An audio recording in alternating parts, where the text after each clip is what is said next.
Hello കൂട്ടുകാരെ, ഇന്ന് കുറേ റെഡ് കളർ പൂക്കൾ കണ്ടാലോ? ചുവപ്പ് കളർ പൂക്കൾ. ഇത് ചെമ്പരത്തി കണ്ടോ? നല്ല രസം. ഇതേ പേരറിയത്തില്ലാത്ത ഒരു പൂവ്. ഇത് വേറെ സൈസ് ചെമ്പരത്തി കണ്ടോ? നല്ല രണ്ട് നില പൂക്കൾ.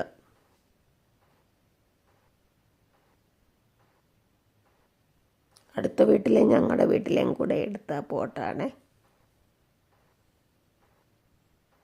നല്ല രസമല്ലേ ഈ ചെമ്പരത്തി കാണാൻ? ചിലർ പറയുന്നു മുല്ലയാന്ന്. എന്താ പേരെന്ന് എനിക്കറിയത്തില്ല. ഈ കളർ മുല്ല കണ്ടിട്ടില്ല ഞാൻ. ഇത് നമ്മുടെ വിങ്കാറോസ്, ഹൈബ്രിഡ് വിങ്കാറോസ്. ഇത് വേറെ സൈസ് ചെമ്പരത്തി കാണാവേ, കണ്ടോ?